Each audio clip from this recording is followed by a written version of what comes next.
যেহেতু জগন্নাথ মহিমা প্রসঙ্গকে এড়িয়ে যাওয়া উচিত নয়, আসলে আমরা জগন্নাথের একটু মাধুর্য কথা শ্রবণ করি, কিন্তু খুব অল্প পরিমাণে আমরা জগন্নাথের মহিমা কথা শুনব। কদাচিত কালিন্দী তট বিপিন সঙ্গীত করব, মুদা ভিরি নারী বদন কমল স্মাদন মধুপ, রমা শম্ভ ব্রহ্মা সুরপতি, গণেশ অর্চিত পদ, জগন্নাথ স্বামী নয়ন পথগামী ভব তুমি। কে এই জগন্নাথ? কি তার মহামহিমা? কেন তিনি আজ বিশ্বজনীন হয়ে উঠেছেন? সেই পুরীর রথযাত্রা তো বিশ্বজনীন ছিল না, সার্বজনীন ছিল না। গ্রামের ছোট্ট একটি বালিকা সুন্দর করে সেজে আর ছোট্ট কাগজের দ্বারা রথ করে আর ঝাঁঝ বাজাতে বাজাতে জগন্নাথ ধ্বনিতে গ্রামে রথযাত্রা করছে। লন্ডনের রাজপথে আজ রথযাত্রা। বঙ্গোপসাগর থেকে আটলান্টিক মহাসাগরের সার্বজনীন বিশ্বজনীন এই রথযাত্রার এমন রূপ ছিল না। কে এই জগন্নাথ?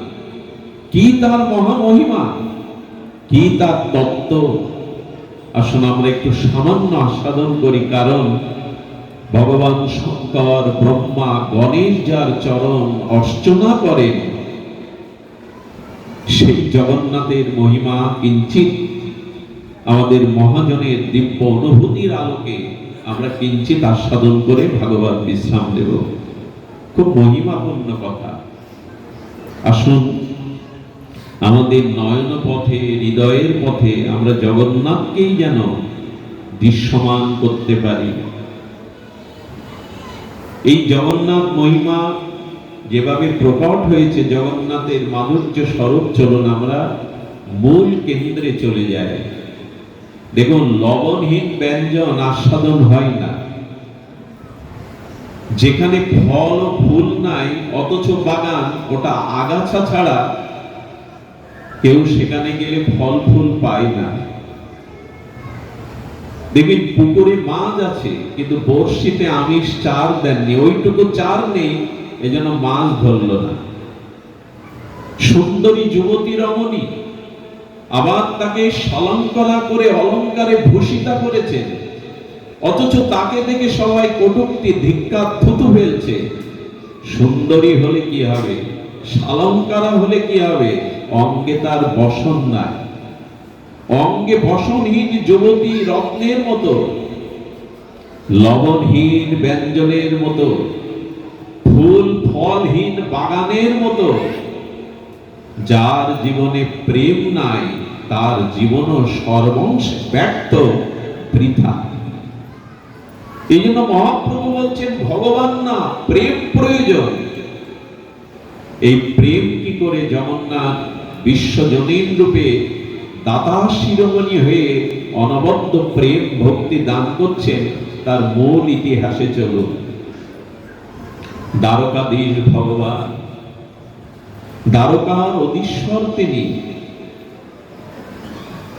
অষ্টজন তার প্রেয়সী সুন্দরী, রক্ষিণী, সত্যভামা, জাম্ববতী, এই প্রেয়সী অষ্টবরা গোবিন্দকে, দ্বারকানাথকে প্রাণ ঢালা সেবা অনুরাগ দিয়ে সুখে রাখতে চেষ্টা করেন।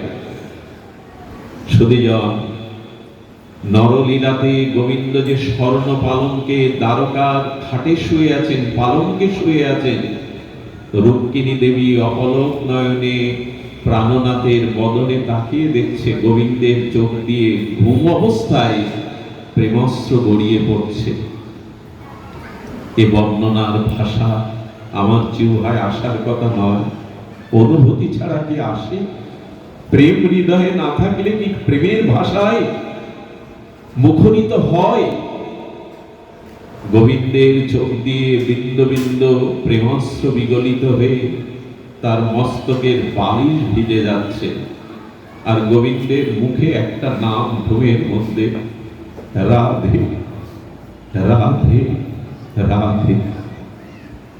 রাধারানীর নাম নিতে নিতে গোবিন্দ প্রেমস্ত্র বিগলিত নয়ন ধারায় তার বালিশ ভিজে যাচ্ছে।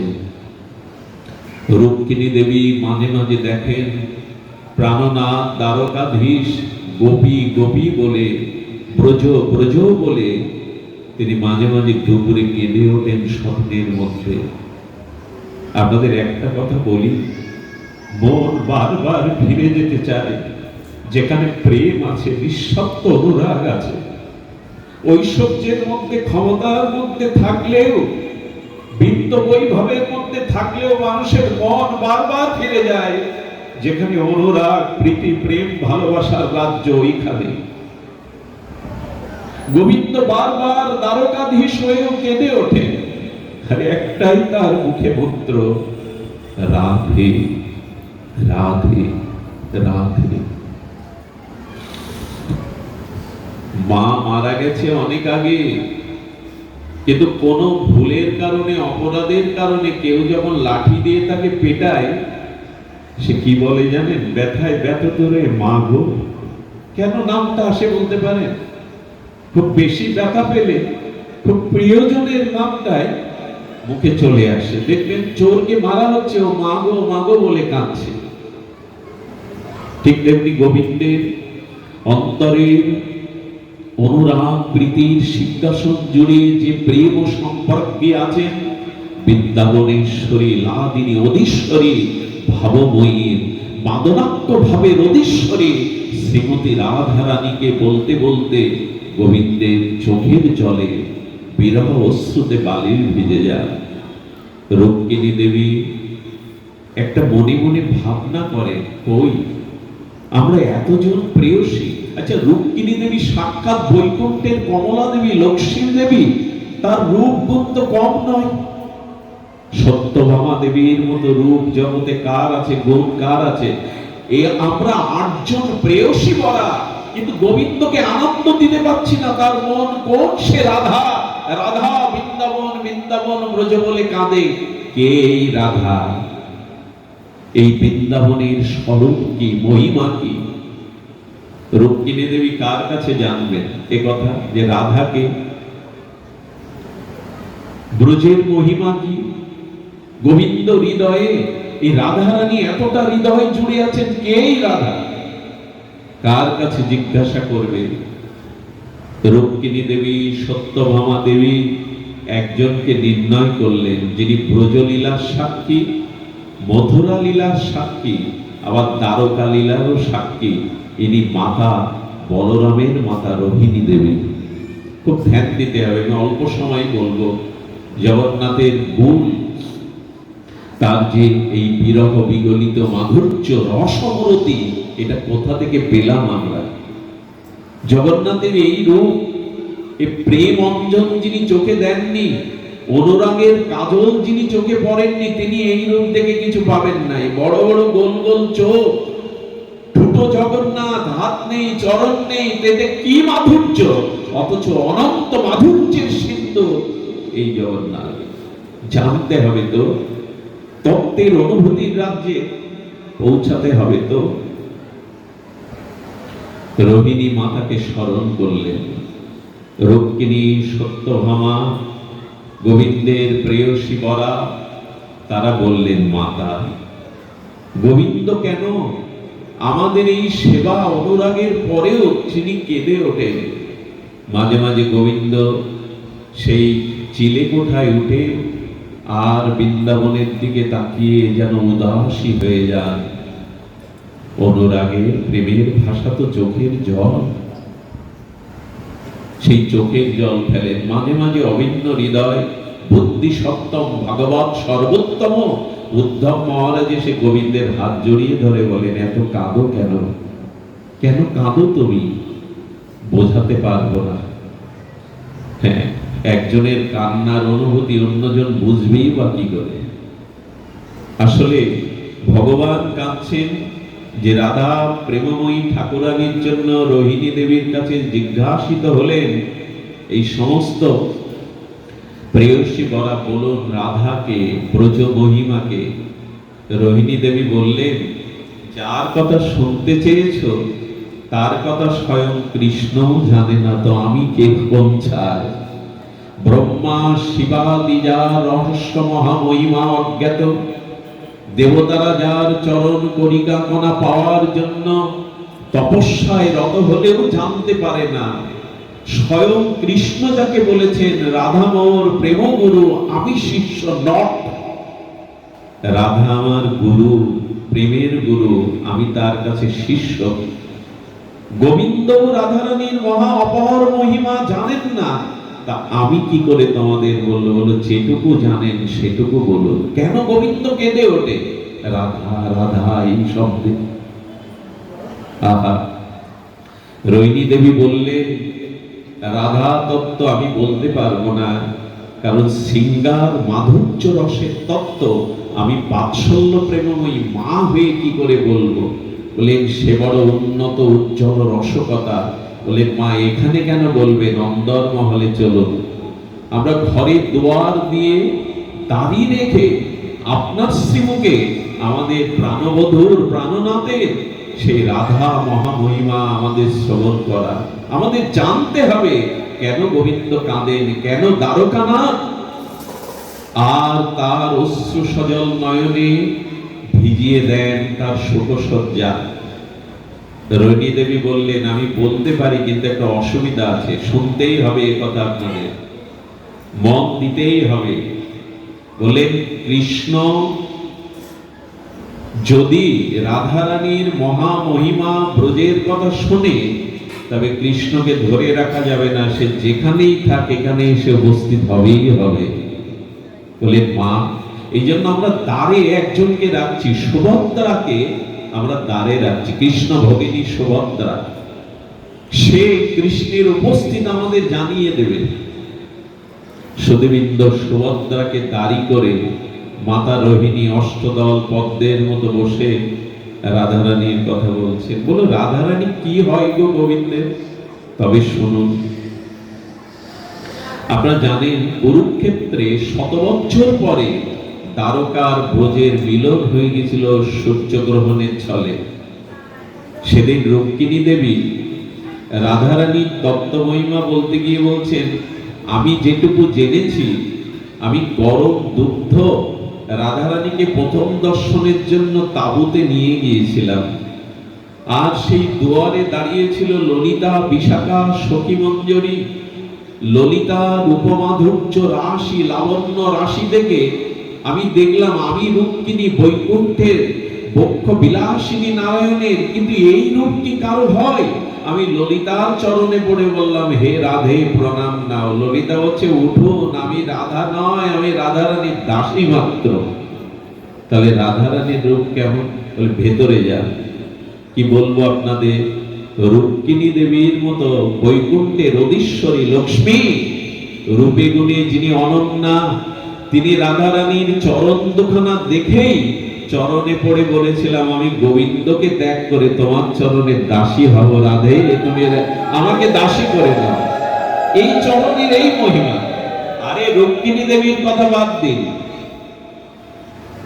আমাদের কবি জয়দেব তার গীত গোবিন্দে বলেছেন রাধারানী রাতুল আতুল প্রেমময়ীর মাদনক্ষ মহাভাবময়ীর চরণ দুখানা বুকে জড়িয়ে ধরে। গোবিন্দ মাঝে মাঝে মস্তকে নিয়ে আর বক্ষে নিয়ে এই মন্ত্রই তো বলে সরখরণ মণ্ডলাং দেহি পদ পল্লব মোদারাম, তোমার এই চরণ পল্লব আমার মস্তকে দাও। তো রাধারানী চরণ সৌন্দর্য দর্শনে রুক্মিণী বললেন আমি প্রাণনাথকে ছেড়ে দিয়ে তোমার দাসী হব। রাধারানীকে দুধ নিয়ে গিয়েছিলেন সেবার জন্য, কিন্তু খেয়াল ছিল না দুধটা কতটা তপ্ত, সেবা উপযোগী কিনা। যেই দুধটা খাওয়ালেন, সন্ধ্যায় এসে গোবিন্দের চরণ সেবা করছেন রুক্মিণী, দেখছেন গোবিন্দের ধ্বজ অঙ্কুশ কমল চরণে ফোলা উঠে গেছে, চরণে ফোলা উঠে গেছে। আরে প্রাণনাথ তোমার চরণে ফোলা উঠলো কি করে, তাপ লাগলো কি করে? বলে তুমিই তো পোড়ালে। আমি পুড়িয়েছি?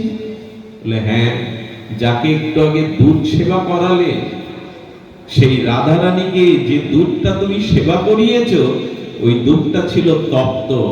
আর সেই তপ্তেই আপনার পা পুড়ে গেছে।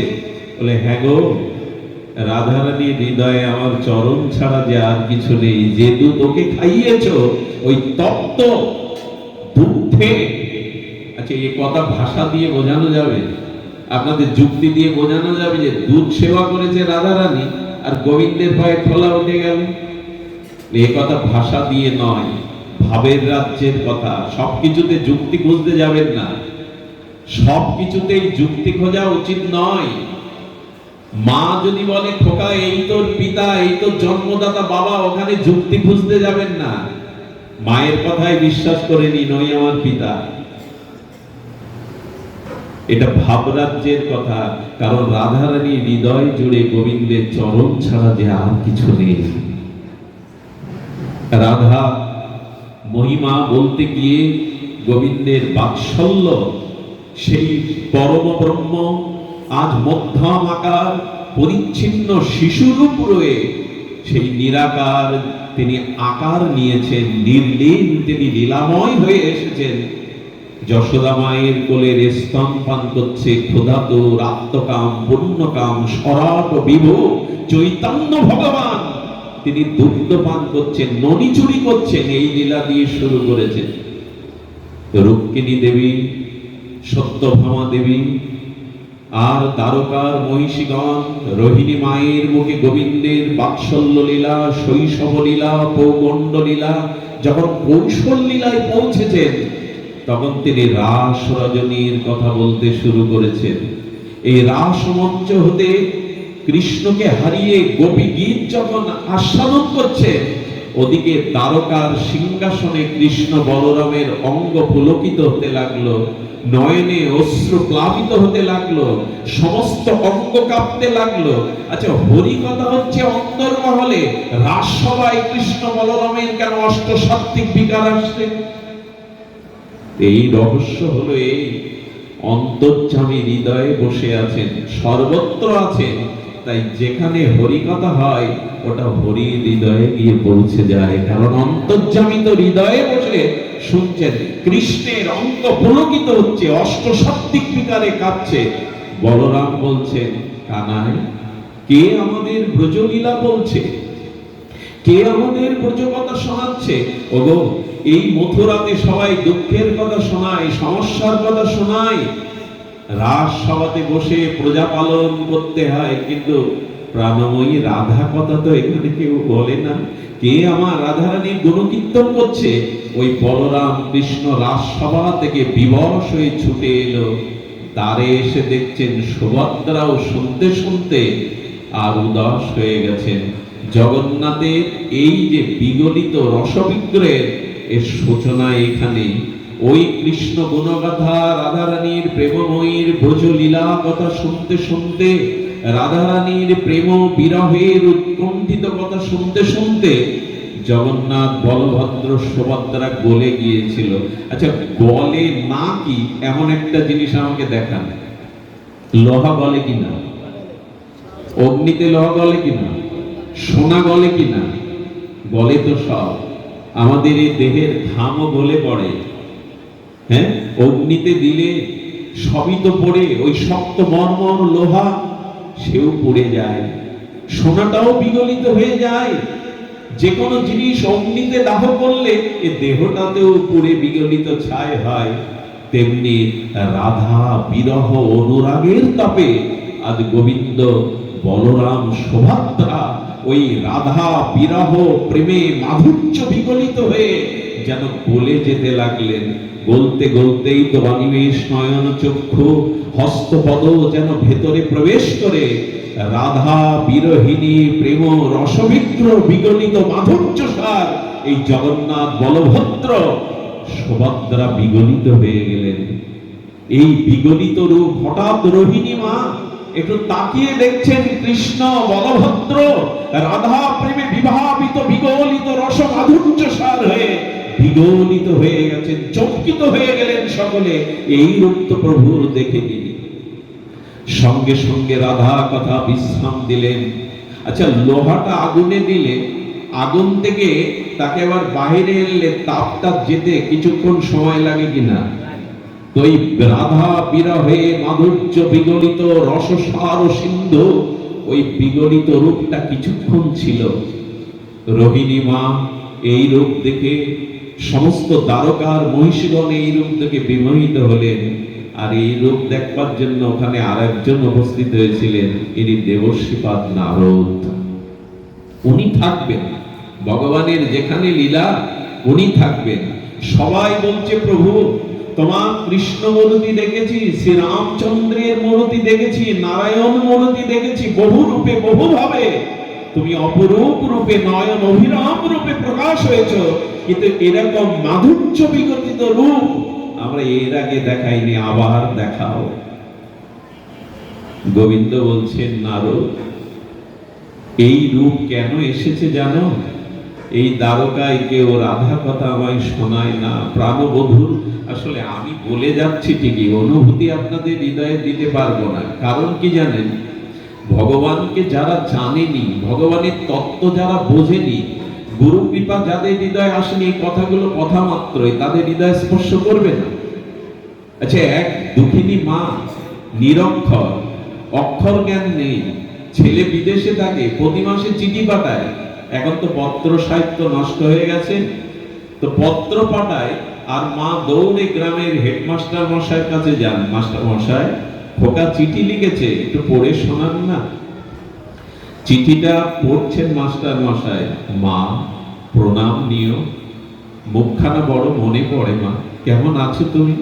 যেই কথাগুলো মাস্টার পড়ছে, মায়ের চোখ দিয়ে বিগলিত সন্তান স্নেহের, বাৎসল্য স্নেহের অশ্রু বইছে।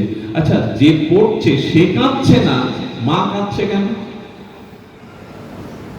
কারণ তো থাকতেই হবে। চিঠি পড়ছে যিনি, তার চোখে জল নেই।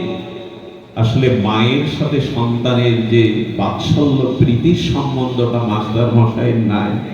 তো যারা ভগবানকে ভজন করেন, জানেন, অনুভব করেন, তাদের এই কথা হৃদয়ে স্পর্শ করবে। মমতা কার উপরে জাগে?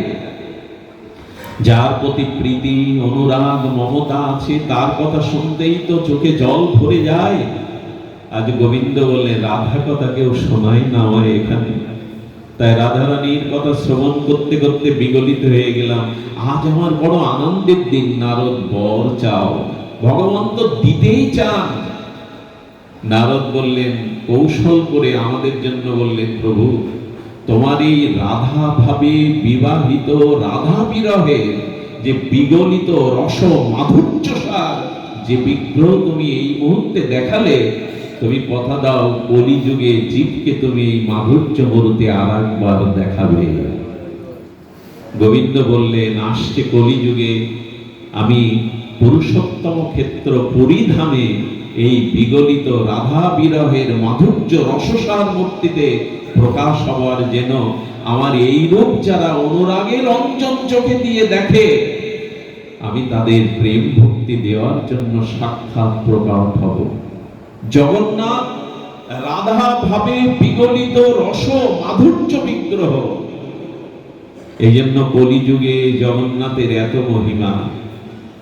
আচ্ছা, মহাপ্রভু ব্রজের কানাই হয়ে রাধা ভাবদ্যুতি নিয়ে গৌর হলেন।